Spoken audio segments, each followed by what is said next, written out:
Bucarest, historiquement capitale de la Valachie et capitale de la Roumanie depuis 1859, nous découvrirons dans cette vidéo pourquoi elle est surnommée le Petit Paris, mais également le Paris des Balkans, et nous découvrirons également l'histoire des différents clubs de la ville. N'attendons plus une seconde, c'est parti générique!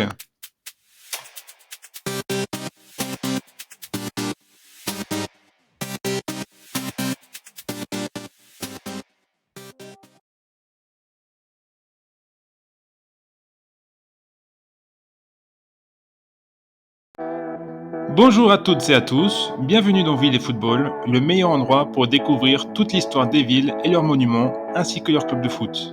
Afin de ne rien rater, n'hésitez pas à vous abonner et à mettre un like, il n'y a rien de plus simple pour me faire plaisir. Pour les nouveaux, c'est moi sur la photo. Selon la légende, Bucarest, qui se dit en roumain Bucaresti, vient de Bucur, nom d'un important propriétaire de troupeaux. Son clan s'établit dans la région car l'endroit était parfait pour créer une étape et un marché sur les chemins de transhumance entre les Carpates et la mer Noire. București est le pluriel du patronyme București, qui rappelle l'allégeance à Bucur. Bucarest fut mentionné pour la première fois le 20 septembre 1459 en tant que résidence princière de Vlad III l'Empaleur, prince de Valachie, le fameux Dracula. Il fit de Bucarest la capitale de la Valachie. Il séjourna dans la cour Teaveke, qui peut se visiter aujourd'hui.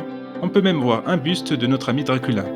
Pour info, le nom de Dracula vient de Draculescu, qui veut dire le clan ou le fils du dragon. L'écrivain irlandais Bram Stoker s'inspira de ce prince pour son personnage de Dracula, paru en 1897. Par sa situation, Bucarest devient rapidement la résidence préférée de la cour princière de Valachie, et succéda à Târgoviște et Curtea de Argeș en tant que capitale de la Valachie. Au début du XVIe siècle, Bucarest était reconnue pour avoir la meilleure fortification du pays. En 1554, la Valachie fut attaquée par l'Empire ottoman. Afin de conserver son autonomie, un tribut devait être versé. Le centre politique et commercial de la principauté se déplaçait à Bucarest, qui bénéficiait d'une bonne situation géographique, ce qui permit de développer le commerce et de payer le tribut aux Ottomans. Bucarest devint rapidement la ville la plus peuplée de Valachie et la métropole orthodoxe de la principauté s'y installa. L'église du monastère Stavropoleos fut inaugurée en 1724. Le nom Stavropoleos est la forme roumaine d'une expression grecque Stavropolis, qui peut se traduire par la ville de la croix. L'église fait partie aujourd'hui de la liste des monuments historiques de Bucarest et se situe dans la vieille ville. Au XIXe siècle, Bucarest fut le théâtre de deux révolutions culturelles et nationalistes face à l'Empire ottoman en 1821 et 1848. Ces deux révolutions causa en 1859 l'union des deux principautés roumaines de Valachie et de Moldavie, dont Bucarest devint la capitale. En 1866, le prince Carol Ier de la maison des Hohenzollern fut élu et une constitution fut votée qui met fin au système électif des principautés, remplacé par un système héréditaire. Sous son règne, Bucarest acquit de nombreuses choses, comme par exemple l'éclairage électrique, l'eau courante, les 4 gares, nord, sud, est et ouest, sa faculté de médecine, de grands hôpitaux, des musées ou encore le téléphone. Lors de la guerre russo-turque de 1877 et 1878, le pays prit parti pour la Russie, qui remporta ce conflit. Ceci permit la reconnaissance internationale de l'indépendance de la Roumanie. En 1881, Carol Ier devint officiellement roi de Roumanie. Les armoiries de la ville représentent un aigle avec une couronne et une croix, symbole de la monarchie roumaine, avec dans son milieu le saint patron de la ville, saint Démétrius, avec comme devise « Patria și dreptul meu », ma patrie et mon droit. L'influence française de Bucarest entre 1870 et 1935 est due à des architectes comme Ion Mincu et Petre Andonescu, tous deux élèves de l'École nationale des beaux-arts de Paris. C'est en 1878, pour célébrer l'indépendance de la nation, qu'un arc de triomphe en bois fut inauguré, remplacé par le modèle d'aujourd'hui en 1936, basé sur l'arc de triomphe de Paris. En 1882, Carol Ier demanda à l'architecte français Paul Gauthiereau de reconstruire le Palais Royal pour réaliser un bâtiment contemporain de style néoclassique, transformé en musée d'art en 1950 par les communistes. En 1888, l'Athénée romane, ou Athénée roumain, a été conçu par l'architecte français Albert Galeron dans le but de construire à Bucarest un bâtiment dédié à l'art et à la culture. L'orchestre philharmonique Georges Enescu y présente des concerts et des festivals chaque année. Étant aux côtés de la Triple Entente vainqueur de la Première Guerre mondiale, c'est dans ce bâtiment que se constituait la Grande Roumanie avec le rattachement de la Transylvanie, de la Bucovine et de la République de Moldavie. La période d'entre-deux-guerres est considérée comme l'âge d'or de Bucarest qui était à cette époque une ville très prospère. C'est dans ce contexte de prospérité et de développement du chemin de fer que fut créé le Rapid Bucarest. En effet, le 25 juin 1923, dans une salle de classe de l'école primaire de Grivița, fut créée l'association culturelle et sportive le CFR, qui veut dire chemin de fer roumain. L'effectif fut constitué en septembre de la même année suite à la fusion de deux petites équipes, l'Ateliere et l'Excelsior. Le premier équipement du club, de couleur bordeaux, fut réalisé dans la maison du premier capitaine de l'équipe, Grigore Grigoriu, par la femme d'un autre joueur, Geza Ginzer. Elle choisit la couleur bordeaux car c'était plus facile à laver que le blanc. Le CFR joua son premier match le 28 octobre 1923 contre l'Unirea Timișoara qui se solda par une défaite 8-4. Le club dut attendre la saison 1932-1933 pour monter en division A. Pendant la période d'avant-guerre, l'équipe était l'une des meilleures de Roumanie et remporta entre 1935 et 1942 7 Coupes de Roumanie mais jamais le championnat. Ayant comme modèle la grande équipe autrichienne du Rapid de Vienne, le CFR se renomma Rapid Bucarest en 1937. Le stade du Rapid Bucarest fut inauguré en 1939 près de la gare du Nord et du pont Grant et se trouve dans le quartier de Giulești. Le roi Carol II et son fils Michel furent présents pour l'inauguration. Une histoire intéressante a été enregistrée lorsque le Rapid a perdu le titre en raison de son fair play. L'un des joueurs du Rapid a touché le ballon de la main dans la surface de réparation lors d'un match décisif contre le Venus Bucarest, leur plus grand rival de l'époque, dans des conditions où le Rapid avait besoin d'une victoire pour terminer premier du championnat. Alors que les cheminots menaient 1-0, un défenseur du Rapid avait touché le ballon de la main dans la surface de Venus. Dans un premier temps, l'arbitre n'a pas vu l'incident, mais lorsqu'il a entendu le public protester, l'arbitre demanda au joueur s'il avait touché le ballon de sa main. Le joueur avoua. Venus a converti le penalty et a réussi à faire match nul 1-1 et a terminé premier de la Ligue à la place des cheminots. Longtemps du côté de l'Axe, la Roumanie changea de camp pour finalement être avec les Alliés. L'Armée rouge entra dans Bucarest en 1944. C'est à ce moment que les communistes prirent le pouvoir et changèrent l'architecture de la ville, jugée trop bourgeoise, et firent le ménage dans le championnat de Roumanie en faisant disparaître des équipes comme le Venus Bucarest. En 1950, le club se renomma Lokomotiv Bucarest, un nom qui fait plus soviétique. Et le championnat passa à un système de championnat sur l'année civile, comme en URSS. En 1957, le championnat reprit le système d'avant et reprit à l'automne 1957 pour finir au printemps 1958. La fin du système à la soviétique mit fin au non soviétique et le club reprit son nom autrichien, Rapid Bucarest. Le Rapid Bucarest dut attendre jusqu'à la saison 1966-1967 pour remporter son premier titre national avec l'entraîneur Valentin Stanescu. 2 points devant le Dynamo Bucarest. Enfin, les cheminots réussirent à terminer premier.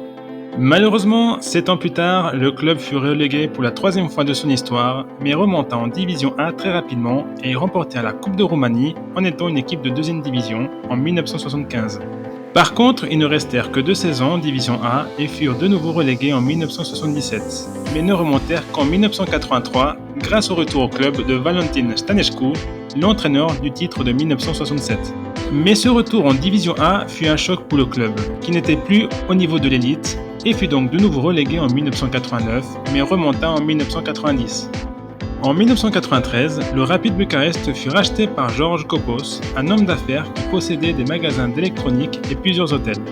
En 1997 arrive Mircea Ducescu, avec qui le club termine la saison à la 2e place, à seulement 2 points du Steaua Bucarest, mais remporta sa 10e Coupe de Roumanie, la première depuis 1975. Mais la joie fut la saison suivante en remportant le 2e titre de son histoire en 1999, en terminant premier avec 89 points. En 2001, afin de rendre hommage à l'entraîneur du premier titre, le stade fut renommé Stade Giulești Valentin Stanescu.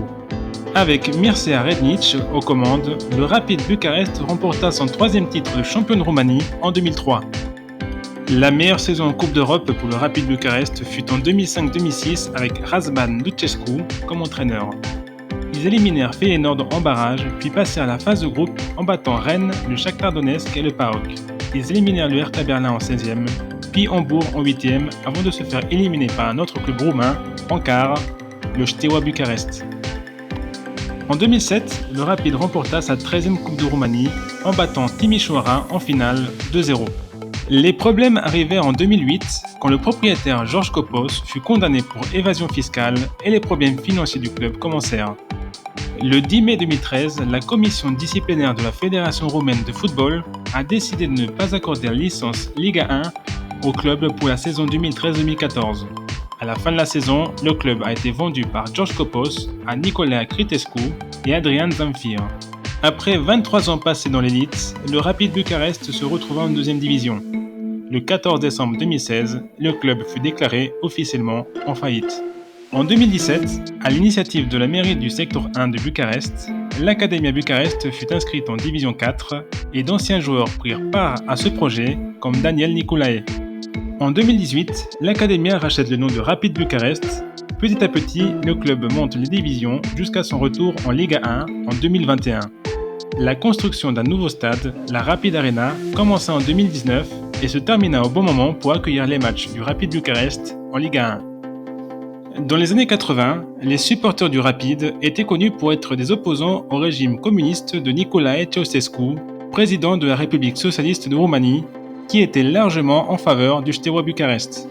Steaua Bucarest, nom qui signifie l'étoile de Bucarest, fut fondé le 7 juin 1947 par plusieurs officiers de la Maison royale de Roumanie en tant qu'association sportive de l'armée, l'ASA Bucarest, grâce à un décret signé par le général Mihail Lascar, alors ministre de la Défense. La plupart de ces officiers jouaient déjà dans différentes équipes et les réunir dans un même club permit à celui-ci d'être compétitif dès le début.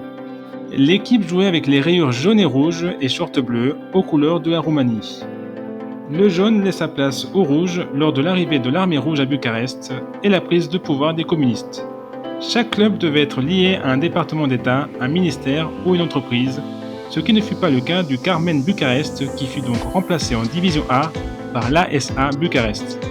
Le 5 juin 1948, l'ASA Bucarest devint le CSCA Bucarest, le club sportif central de l'armée, et remporta sa première Coupe de Roumanie en 1949 en battant Cluj 2-1. Le club changea encore de nom en 1950 pour s'appeler CCA Bucarest, la maison centrale de l'armée, et c'est avec ce nouveau nom que les titres s'empilèrent en remportant son premier doublé en 1951. Dans les années 50, l'équipe était composée de quasiment l'intégralité de l'équipe nationale de Roumanie. En 10 ans, le CCA Bucarest remporta 6 championnats et 5 coupes de Roumanie. En 1961, le club changea pour la dernière fois de nom pour le club sportif de l'armée Steaua Bucarest.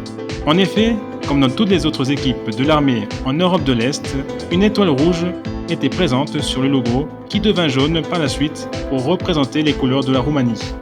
Le 9 avril 1974, le mythique stade de Ghencea fut inauguré par un match amical contre l'OFK Belgrade qui se termina par un score de 2 buts partout. Ce stade fut le premier en Roumanie à être uniquement conçu que pour le football et n'avait pas de piste d'athlétisme.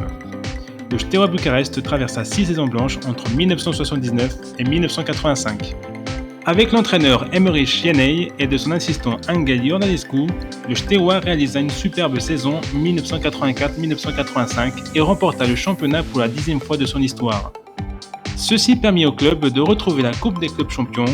Ils réalisèrent un parcours exceptionnel en étant la première équipe roumaine à être en finale d'une Coupe d'Europe. Ils remportèrent la finale face à Barcelone 2-0 au tir au but après un score de 0-0 dans le temps réglementaire, grâce au légendaire gardien roumain Helmut Dukadam qui arrêta 4 tirs au but. Le Steaua Bucarest remporta dans la foulée la Super Coupe d'Europe 1-0 contre le Dynamo Kiev. Cette période dorée de la fin des années 80 se termine en 1989 par une nouvelle finale de Coupe des clubs champions, perdue 4-0 face au Milan AC. Entre 1985 et 1989, le Steaua remporta 4 Coupes de Roumanie et 4 championnats et réalisèrent un record de 104 matchs de championnat sans défaite.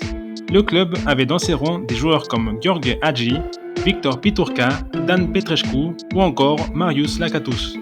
Après la chute du communisme, plusieurs joueurs quittèrent le pays pour jouer à l'ouest et le Steaua Bucarest réussit rapidement à recomposer une équipe compétitive en remportant le championnat 6 fois d'affilée entre 1993 et 1998. En 1998, la section football fut achetée par des actionnaires privés et les difficultés économiques commencèrent à venir et c'est depuis 2003 que le businessman George Becali est actionnaire majoritaire du club, ce qui permit au club de récupérer des couleurs et de faire une demi-finale de Coupe de l'UEFA en 2006 face à Middlesbrough en encaissant un but assassin à la dernière minute. En 2011, le ministère de la Défense attaqua le club en justice, affirmant que le logo, le nom et les titres du Steaua Bucarest appartenaient à l'armée.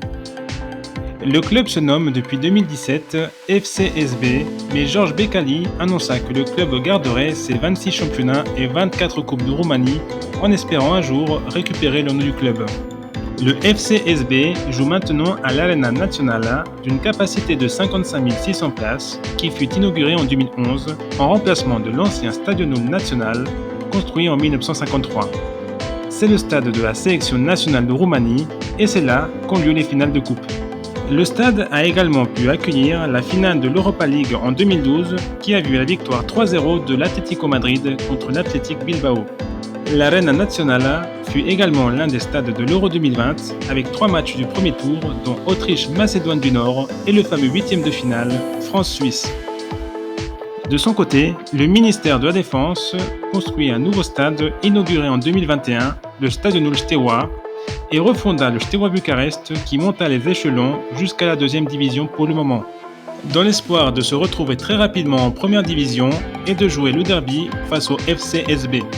Dans les années 80, les plus grands rivaux du Steaua n'étaient autres que le Dinamo Bucarest, club créé le 14 mai 1948 suite à l'acquisition de l'Unirea Tricolor Romai par le ministère de l'Intérieur lors de la prise du pouvoir par les communistes. Ce club fusionna avec le Ciocanul Bucarest pour former le Dinamo Bucarest. Les couleurs du club furent depuis le début le rouge et le blanc. Le surnom des Chiens Rouges vient vraisemblablement du fait que le club représente le ministère de l'Intérieur et donc les chiens représentent la protection et la surveillance avec le rouge symbole du communisme. Le Dinamo Stadium fut inauguré en 1951 et le Dinamo remporta son premier match dans ce stade 1-0 contre le Lokomotiv Timișoara. En 1955, le Dinamo remporta son premier championnat de Roumanie avec Angelo Niculescu en tant qu'entraîneur. Le Dinamo Bucarest fut la première équipe à participer à la Coupe des clubs champions en 1956 après le désistement du Steaua. Ils éliminèrent Galatasaray au premier tour avant de se faire éliminer par le CSKA Sofia en 8e de finale. Le Dinamo Bucarest remporta 8 titres de champion entre 1962 et 1977. La meilleure performance en Coupe d'Europe des clubs champions fut une demi-finale lors de la saison 1983-1984 où ils furent éliminés par Liverpool, futur vainqueur de la compétition. Comme pour le Rapid, le Steaua avait souvent les faveurs de Nicolae Ceausescu et de ses amis face au Dinamo Bucarest. Un exemple fut la finale de la Coupe de Roumanie en 1988, où un but marqué par le Steaua à la dernière minute, qui permit au Steaua de prendre l'avantage 2-1, fut annulé par l'arbitre pour hors-jeu. Les joueurs du Steaua n'étant pas contents, ils quittèrent le terrain. Sous la pression du Parti communiste, la fédération donna finalement le trophée au Steaua. Quelques années plus tard, le Steaua proposa de rendre le trophée au Dinamo, mais celui-ci refusa. Le trophée reste donc non attribué pour cette année-là. En 1990, le club entraîné par Mircea Lucescu réalisa le doublé en remportant son 13e titre et sa 7e Coupe de Roumanie. Ils remportèrent de nouveau le titre en 1992. Comme pour beaucoup de clubs, l'après-communisme ne fut pas simple et il a fallu attendre 8 ans pour voir les Chiens Rouges être de nouveaux champions en 2000 pour la 15e fois avec sa star Adrian Mutu. Le Dinamo participa à la grande saison des clubs roumains en Europa League en 2005-2006 mais furent éliminés dès le premier tour à cause d'un but annulé à la dernière minute face à Marseille car l'arbitre avait sifflé la fin du match. En 2007, le club glana son 18e titre de champion de Roumanie. En mars 2013, Ionuț Negoția racheta le club à Nicolae Badea. Malheureusement, le club fut déclaré comme insolvable en mai 2014 et le club n'eut pas le droit de disputer les Coupes d'Europe. Actuellement, c'est un groupe de supporters qui tente de sauver le club de la faillite en organisant des événements comme des matchs à l'Arena Națională pendant la pandémie en vendant virtuellement des entrées. On a beaucoup parlé de Nicolae Ceausescu dans cette vidéo, mais c'est en 1985 qu'il fit construire la Maison du Peuple afin de rassembler en un seul bâtiment la présidence de la République, la Grande Assemblée nationale, le Conseil des ministres et le Tribunal suprême. À la chute de celui-ci en 1989, la Maison du Peuple sera baptisée Palais du Parlement lors de l'installation de la Chambre des députés en 1994. C'est aujourd'hui le deuxième bâtiment administratif le plus grand au monde après le Pentagone. À côté du Palais du Parlement, afin de compenser les églises détruites pendant la période communiste, la plus grande église orthodoxe de Roumanie fut construite et ouverte en 2018 avant son achèvement. Elle porte le nom de Cathédrale du Salut de la Nation roumaine. De l'autre côté du Palais du Parlement se trouve le boulevard de l'Union, qui, selon la légende urbaine, serait une idée de Ceausescu afin d'avoir lui aussi ses Champs-Élysées, ce qui confirmera le surnom de Bucarest de Petit Paris. Et voilà les amis, j'espère que cette vidéo sur Bucarest vous a plu et qu'elle vous a donné envie d'y aller. N'oubliez pas de mettre un like et de vous abonner si ce n'est pas encore fait. Et je vous dis à bientôt pour une nouvelle vidéo de Ville et Football.